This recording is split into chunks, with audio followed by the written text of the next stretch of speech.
కామారెడ్డి జిల్లాలో భారీ వర్షాలు కురిశాయి. వర్షాలు కురిసిన నేపథ్యంలో ఈ వరద ప్రాంతాల బాధితులను పరామర్శించేందుకు వచ్చారు నిజామాబాద్ ఉమ్మడి జిల్లా ఇన్ఛార్జ్ మంత్రి సీతక్క గారు పర్యటిస్తున్నారు. పూర్తిగా ఈ వరద ప్రాంతాల్లో పరిస్థితి నెలకొంది. మేడం చెప్పండి, భారీగా వరద నీరు వచ్చి చేరింది కామారెడ్డిలో.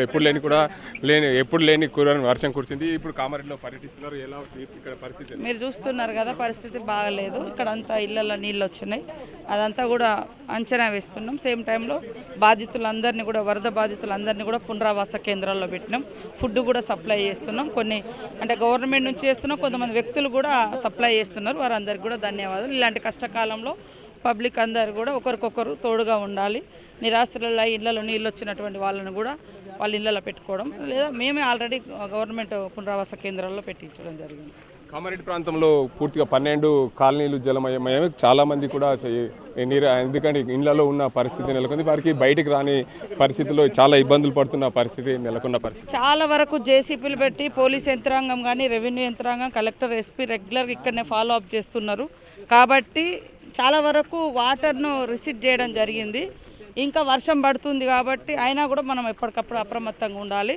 మా వాళ్ళందరూ ఆన్ డ్యూటీలో ఉన్నారు. తెలంగాణ రాష్ట్ర వ్యాప్తంగా భారీ వర్షాలు ఉన్న నేపథ్యంలో కరీంనగర్ కానీ నిజామాబాద్ కానీ ఉమ్మడి జిల్లాలో ఇక్కడే కామారెడ్డిలో ఎక్కువ ఎఫెక్ట్ ఉంది. అక్కడ కూడా కొంత వర్షం పడుతూ ఉంది. చూస్తూ ఉన్నారు. కలెక్టర్ సిపి తోటి ఎప్పటికప్పుడు ఫాలో అప్ చేస్తుంది. మొత్తంగా భారీ వర్షాలు కురుస్తున్న నేపథ్యంలో పూర్తి స్థాయిలో ఎప్పటికక్కడ ఇబ్బందులు లేకుండా చూడాల్సిన పరిస్థితి ఉంది. దీనికి అందరికి సంబంధించి ఎక్కడే రెస్క్యూ కూడా లేకుండా చూస్తున్నాం. మరోవైపు వర్షాలు కురుస్తున్న నేపథ్యంలో పూర్తిగా దీనికి అందరికీ సంబంధించి ఇబ్బందులు కలగకుండా చూస్తున్నామని చెప్తున్నారు. మరోవైపు ఏదైతే వరద ప్రాంత బాధితులకు సహాయం అందించేది కూడా చర్యలు చేపడుతున్నాం. వరద ప్రాంతాల్లో పర్యటిస్తున్నాం. ఎక్కడ ఇబ్బందులు లేకుండా చూస్తున్నామని చెప్తున్న పరిస్థితి. మనతో మాట్లాడేందుకు ఏదైతే ప్రభుత్వ సలహాదారు మాజీ మంత్రి షబ్బీర్ అలీ ఉన్నారు. ఇక్కడ వారిని అడిగి తెలుసుకునే ప్రయత్నం అయితే చేద్దాం. కామారెడ్డి ప్రాంతంలో పర్యటిస్తున్న పరిస్థితి అయితే నెలకొంది. దీనికి అంతటి చెప్పండి. ప్రధానంగా దీనికి కామారెడ్డి పట్టణంలో పర్యటిస్తున్నారు. ఎన్నడూ లేని వర్షం కురిసింది ఇక్కడ కామారెడ్డి ప్రాంతంలో. దీనికి అంతటికి సంబంధించి ఎప్పుడు లేని వర్షం కురిసింది. అలా కాలనీలు జలమయమయ్యాయి.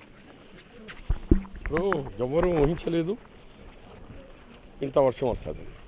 అయినా గవర్నమెంట్ సీఎం గారు మేము ఎవ్రీ గంటకు మాట్లాడుకుంటా మేము కాపాడినాం.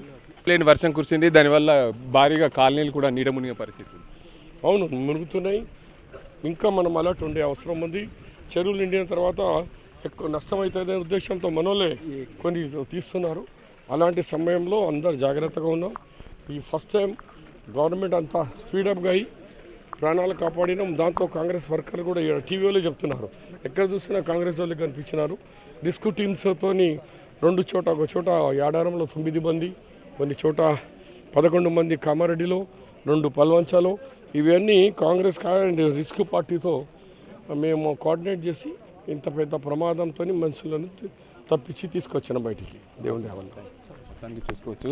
కామారెడ్డిలో భారీ వర్షాలు కురిసిన నేపథ్యంలో ఎప్పుడు లేని వర్షం కురిసింది. దీనికి అందరికి సంబంధించి రెస్క్యూ చేసి వారందరినీ కూడా కాపాడుతున్నాం. ఎక్కడ ఇబ్బందులు లేకుండా చూస్తున్నామని చెప్తున్నారు. దీనికి అందరికి సంబంధించి కామారెడ్డి ప్రాంతం అయితే పట్టణం అయితే పూర్తిగా ప్రస్తుతం ఏదైతే దీనికి అందరికి ఇబ్బందులు లేకుండా చూస్తున్నామని చెప్తున్న పరిస్థితి నెలకొంది. షబ్బీర్ అలీ చెప్తున్న పరిస్థితి నెలకొంది. అసలైన తొలి వెలుగు.